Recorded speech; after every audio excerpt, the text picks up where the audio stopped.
210 தொகுதிகளில் வெற்றி பெறுவோம் அப்படின்னா அதிமுக பொதுச் செயலாளர் திரு எடப்பாடி பழனிசாமி இந்த பிரச்சார பயணத்தில் சொல்றார். இப்போ எங்க விவாதம் சுருங்கிடுச்சுன்னா 2வது இடத்துக்கு யாரு போட்டி, யாரு இடையே போட்டி, அது அதிமுக தாவேக்கான்னு இருக்கு. அதுல தாவேக்காவுக்கு தான் வாய்ப்புகள் பிரகாசமா இருக்கு 2வது இடத்துல அப்படின்னு கொண்டு வந்து இந்த விவாதம் நிறுத்தப்பட்டிருக்கு. எனக்கு பிரியன் சார் பேசுனதுலேயே கொஞ்சம் அவர் தலை சுத்தல் ஏற்பட்டு நீங்கள் நிறுத்திட்டாருன்னு சொன்னதுக்கு பிறகு தான் நான் கொஞ்சம் நிப்பாட்டி கொஞ்சம் பிபியெல்லாம் கொஞ்சம் குறைஞ்சி நார்மல் நிலைக்கு வந்திருக்கிறேன். அவர் சொன்னதிலிருந்து நான் புரிஞ்சுக்கிற முயற்சி பண்ணது 2 இடம். ஒன்று, கடைசியாக ஒரு பிரேக் போட்டு சடன் பிரேக் போட்டு நிறுத்தினார் பாருங்க. 4 முனை போட்டி என்றால் திமுக வருவதற்கு வாய்ப்பு உண்டு, ரைட்டு.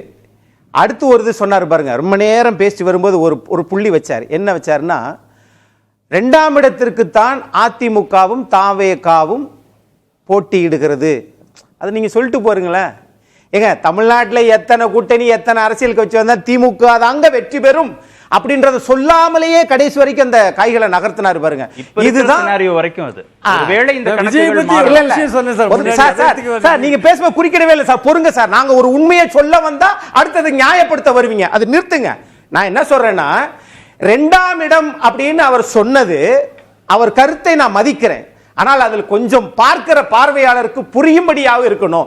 2ஆம் இடம் அப்படின்னு அவர் சொன்னாரே, எந்த தேர்தலின் அடிப்படையில் அல்லது எந்த வியூக வகுப்பாளர்கள் 2ஆம் இடம் இவர்தான் வருவார், அதிமுகவும் தாவேகாவும் 2ஆம் இடம் அப்படின்னு எந்த இது சொன்னாங்க ஆதாரபூர்வமா?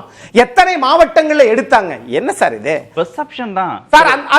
அதுதான் தவறான அரசியல். சாமிநாதனும் ஒண்ணு திரு பிரியனோடையும் பெர்செப்ஷன். நான் அடுத்து வரேன்.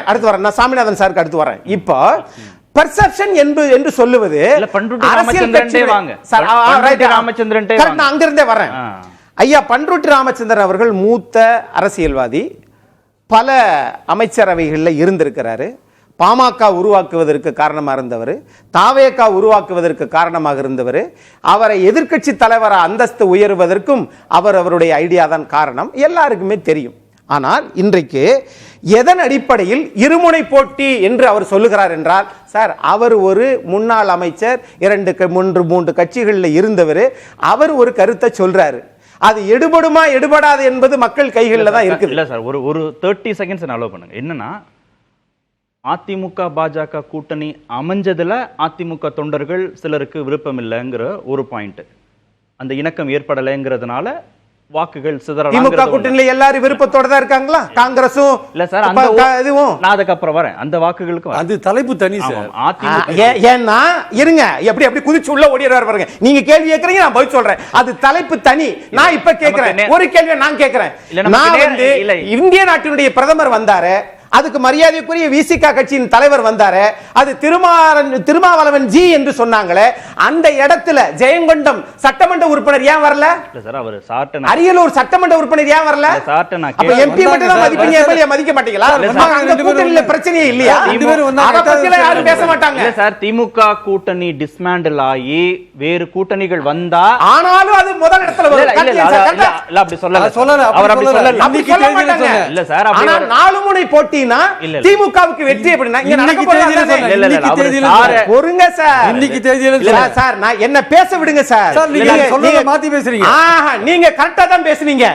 உங்க கருத்தை கரெக்டா பேசுறீங்க, என்ன கருத்தை கரெக்டா பேச விடுங்க. ஒரு 30 செகண்ட் சார். அதாவது அதிமுக பாஜக கூட்டணி இணக்கம் இல்லாததுனால பிரியக்கூடிய வாய்ப்புகள், ஓபிஎஸ் டிடிவியை சேர்க்காததுனால வரக்கூடிய வாக்குகள், அதுக்கப்புறம் விஜய்க்கு திமுக வேண்டாம், சீமான் வேண்டாம், அதிமுக பாஜக கூட்டணி வேண்டாம், யங்ஸ்டர்ஸோட வாக்குகள், இதெல்லாம் வருவதற்கான வழிகளாக இருக்கிற போது அதிமுக ஒருவேளை பின்னுக்கு தள்ளப்படலாம்ன்றதான் பெர்செப்ஷன். இத வச்சுதான். ஏன்னா நீங்க சொல்ற மாதிரி எந்த வியூக வகுப்பாளர் சொல்றாருன்னு இது பத்திரிகையாளர்கள் இல்ல 100% அது தவறான பார்வை. ஏன் சொல்றேன்னு கேளுங்களேன். நீங்க எல்லாரும் எள்ளி நகையாடுகிற அளவிற்கு அம்மையார் ஜெயலலிதா இறந்து போனதற்கு பிறகு எல்லா வாக்கு சதவீதம் மொத்தமா குறைஞ்சு போச்சு, சரிஞ்சு போச்சு என்று பலவீன தோற்றத்தோட பார்க்க முயற்சி செய்கிற சில பார்வையாளர்களுக்கு முன்னாடியில பிரதமர் வேட்பாளர் இல்ல, தனிச்சு நிற்கக்கூடிய தைரியம், ஒரு அதிமுக எதையும் எதிர்கொள்ளும் என்பதற்கு சாட்சிதான் 20.5% வாக்குகள். தனிச்சா நின்று கூட்டணி கட்சியோட நின்று 23.5% வாக்குகள். அப்ப இதை யார்? ஆமா சார், பலவீனமா போச்சு சார். இவங்க என்னன்னா அம்மையார் இருக்கிற போது 45% ஏங்க, அத மாண்புமிகு எதிர்க்கட்சி தலைவர் எடப்பாடி பழனிசாமி அவர்கள் ஒத்துக்கொண்டாங்க. அது இருக்கு, அந்த 20% அப்படியே இருக்கு. 20.5 ஆமா, கூட்டணியோட 23.5 விஜய்க்கும் ஏறும்ன்றாங்கல்ல. எப்படின்னு கேக்குறேன். எப்படி சார்? நாளைக்கு ஆலங்கட்டி மழை பெய்ய போகுது அப்படின்னு நம்ம சொல்லிடுறேன். நாளைக்கு கடுமையா வெயில் அடிச்சுச்சுன்னா அவன் பாட்டுக்கு உளறி தள்ளிட்டு போயிடறான்ப்பா. இதான உலகம் பேசும். ஆனா இது மாதிரி நம்மளை பார்க்க கூடாதுன்னு சொல்றேன்.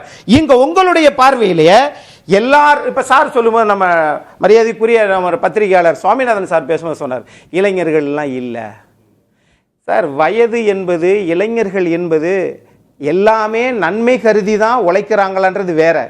20 நாள் தமிழ்நாட்டின் முன்னாள் முதலமைச்சர் மாண்புமிகு எதிர்க்கட்சி தலைவர் எடப்பாடி பழனிசாமி அவர்கள் 20 நாள் தமிழ்நாடு முழுக்க இந்த வயதில் அவர் இவ்வளவு தூரத்திற்கு இவ்வளவு பொதுக்கூட்டத்தை உருவாக்கி மிகப்பெரிய ஒரு பிரளயத்தை தமிழ்நாடு அரசு முன்னாடி நீங்க பண்ணது இவ்வளவு, சொன்னது இது, செய்யாதது இதுன்னு சுட்டி காட்டினாரே, அதற்கு பிறகும் திமுக தான் வரும் என்கிற பார்வை இருக்குமே. ஆனால் யாரும் காப்பாற்ற முடியாது. இப்போதைக்கு இருக்கிற சூழல்ல தான் அவங்க சொல்றாங்க. அதத்தான் சொல்றேன். நீங்க தாவேகாவை கொண்டு போய் சார், நான் தாவேகா இளைஞர் கூட்டம் இருக்குதா? ஆமா இருக்குது. நான் சும்மா கண்ணை மூடிக்கிட்டு பேசுறது கிடையாது. ஆனால் அந்த இளைஞர் கூட்டம் எத்தனை சதவீதம் வாக்கு போடக்கூடிய எலிஜிபிள் ஓட்டர்ஸ் எவ்வளவு, அந்த கணக்காவது பிரியன் சார் அடுத்து சொல்லுவாரா? இளைஞர்கள் வாக்கு சொன்னது இளைஞர்கள் வாக்கு இவரும் சொன்னார் சார். இளைஞர்கள் வாக்கு கடலூர்ல ரசிகர்கள்னாலே இளைஞர்கள் தானே. கடலூர்ல பிரச்சாரம் அது என் பார்வை தானா இல்லன்றல. சரி, கடலூர்ல பிரச்சாரம் பண்ணும்போது 10.5% இடஒதுக்கீடு குறித்து பேசும்போது நான் தானே அறிவிச்சேன், நான் கொடுப்பேன், நம்பிக்கையோட இருங்கள்னு பேசுறாரு.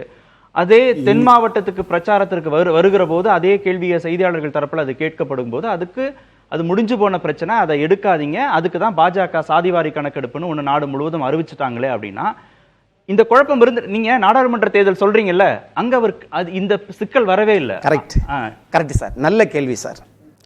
நீங்க கேட்டீங்க, அப்ப 10.5 எடப்பாடி பழனிசாமி கொடுத்துட்டாரு, இது பண்ணலையே. எனக்கு ஏற்கனவே ஓபிஎஸ் இது குறித்து பேசி இருக்கிறார். கரெக்ட். ஆனால் ஆட்சியில் இருக்கக்கூடிய திராவிட முன்னேற்ற கழகம் வர்றதுக்கு முன்னாடி என்ன சொன்னாங்க? திரு எடப்பாடி பழனிசாமி அதிமுகவின் அரசாங்கம் 10.5 சொல்லிச்சு, நாங்கள் ஆட்சிக்கு வந்தால் 15% சொல்லிச்சு வன்னியர்களுக்கு. யாராவது அதை பத்தி நம்ம பேசுறோமா? இல்ல, அவங்க இன்னும் தரேன்னு தானே சொல்றாங்க. எப்போ 45கா யார் கேக்குறது? நீதிமன்றத்துல அந்த வாக்குகளும் எதிர்மறை வாக்குகளாக அதிமுகவுக்கு வராதா? ஆகவே திமுக சொன்னதை செய்யல, ஆக சொல்லதை செய்யாம இருக்கிறதுக்கு யாரும் பேசவும் மாட்டேங்கிறாங்க. ஆனால் அதிமுக சொன்னதை மட்டும் திரு எடப்பாடி பழனிசாமி இப்படி சொல்லிவிட்டார், அது வாக்குகளாக மாறுமா மாறாதா? இந்த கணிப்புகள் எல்லாம் மக்கள் கைகளில் இருக்கிறது. ஆனால் ஜனநாயகத்தின் பார்வையில தாவேகா ஒரு கட்சி புதுசாக உதயம் ஆயிருக்குது. 20.5 எடுத்த ஒரு கட்சியுடன் 2ஆம் இடத்துக்கு வரும் என்று சொல்லுவது அது விசாலமான பார்வையா, நியாயமான பார்வையான்னு எனக்கே தெரியல.